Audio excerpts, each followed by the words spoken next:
All right, everyone, we start off today with some devastating new polling, actually, with regards to the 2024 election. Devastating if you're a Democrat, I suppose, if you support Creepy Joe, who had another old man incident the other day, saying kind of bizarre things to a young girl. Well, then if you support him, I think you're going to have some problems. Link in the description, archived, of course. You have a slew of new polling available. Over the last 24 hours. One was a New York poll, actually. It was a double matchup poll. Arguably, Donald Trump is within single digits of his opponent in New York. This is an enormous red light blinking on and off with sirens blaring and everything else and someone yelling, "Fucking get some help," to the Democratic Party. You shouldn't be 9 points ahead in New York State. That's not normal, politically speaking. I have a feeling it's more about the weakness of Biden than anything else. It's not even specifically about Trump's strength. Yes, he has that quasi-incumbency that gives him a tilted advantage over a non-incumbent running against Joe Biden. Yes, he's more coherent, and he's actually able to make a sentence properly, where Biden isn't. Part of it's the age question. But then you've got this other polling, and this is even worse. Joe Biden is managing, arguably, to now come in behind with the youth vote. Now, this youth vote is the 18 to 36 demographic. So it's going to tilt more towards the older end of that demographic abandoning Joe Biden. So these are not mainly 18-year-old voters. The very youngest voters, so under 25s really, lean heavily left in the United States. They typically do. The millennials, I think, were a bit further left, actually, than Gen Z on some metrics. Gen Z goes more for the id poll. Millennials were more leftist, economically speaking, in foreign policy, of course, foreshadowed by what happened in Iraq, etc. So, forgive their youthful indiscretion. Some of us got past it. But if Joe Biden is now arguably behind or possibly even or even just slightly ahead with the youngest voting metric, he can't win the election. There's going to be nobody to go knock on doors and do the activism thing. The younger voters, the under 25s especially, are the ones that do the door knocking. They're the ones that are most likely to volunteer. They're the least likely to vote, but they're the most likely to get other voters out. If you don't have a rock-solid foundation, as a left-wing politician, if you don't have a rock-solid foundation with them, you're going to be so heavily overbalanced by the Gen X and Boomer voters that become more conservative over time, mainly neocon, but they're going to have to sink their teeth into Trump once again, I suspect. Where are your votes going to come from? I don't understand what the Democrats are even thinking. I'm wondering, why are there 3 or 4 pieces just on RCP aggregated right now, calling for Biden to stand aside or raising issues about his age?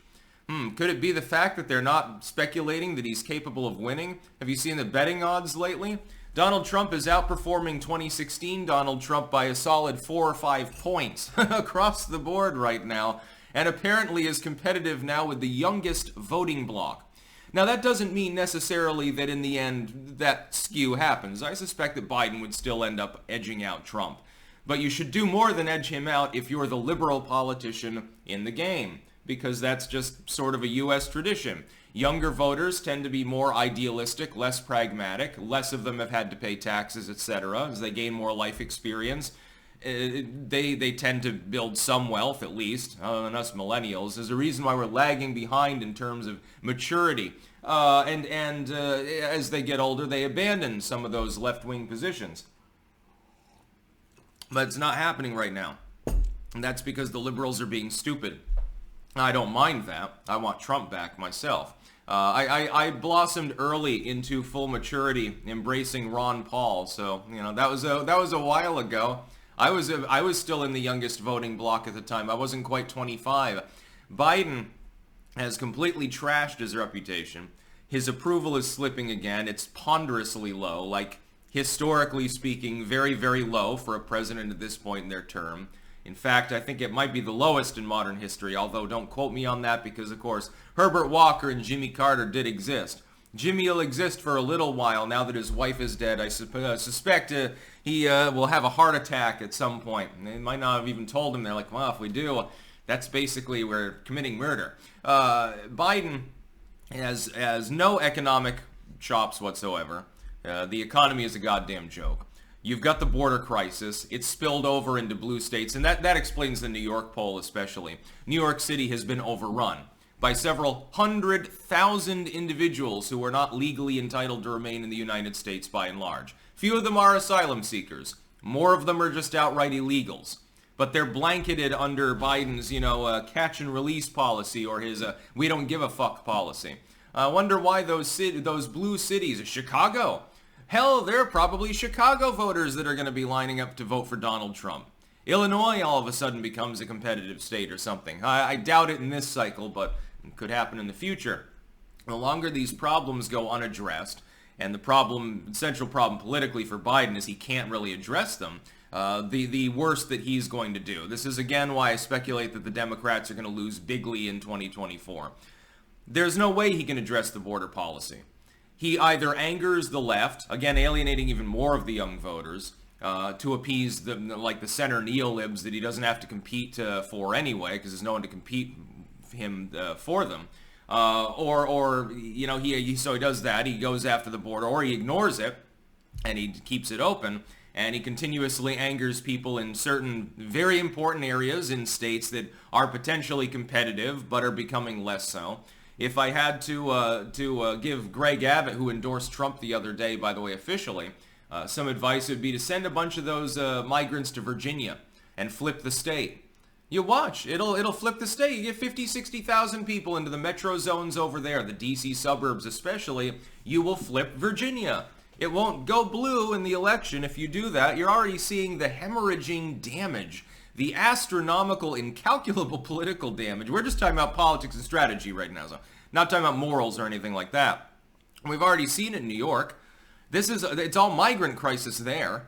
And it's mainly New York City area voters that are flipping. You've got people in fucking Manhattan for some 70-year-old living in Manhattan voting Republican for the first time in their life. That's just the fact. The long and short of it is that the Democrats have really big problems right now at the executive ticket level. I wouldn't be surprised if there are serious internal discussions about demanding that Joe Biden step down. The problem being, there's no method by which they can force him to do so because he's so far ahead in the polling. Newsom would not be able to win against Joe Biden if he were to primary him. And it's getting a little bit late in the game at this point, the middle of November. You've got 10 days left in this month, then you've got December, Merry Christmas, and then basically the fun begins. You don't have long enough, I think, for literally anyone else to get into that race and actually do anything. Joe Biden is clearly running. And if he were to stand down, it would cause arguably more chaos. Did you see the matchup polling against prospective other Democrats that could run? Harris being one of them. Newsom was polled for. Trump still beats the tar out of them. It doesn't even matter if they swap the candidate. Some people are saying, well, this is just about Joe Biden. Joe Biden is weak and he's old. Okay, that's an element of it. But when I see additional polling showing an imaginary matchup between Trump and Newsom, who also has the Kasich advantage that fewer people know anything about him than they do about Biden, therefore they're not weighing in on his baggage when they respond to the poll, and Trump is still 4 or 5 points ahead nationally and still beats him in the swing states, or when they do it for Whitmer or for Kamala Harris, I say it's more than just Biden. It's a systemic party-wide problem that they have. They have alienated large chunks of the population with indecisiveness, warmongering, a shitty border policy, rising crime, and especially inflation and taxation and things of that nature that affect people on their day-to-day lives. They go to the fucking store and they buy their own groceries. And the limousine liberals, the Starbucks Marxists, don't fully understand that concept. That's about all. Peace out.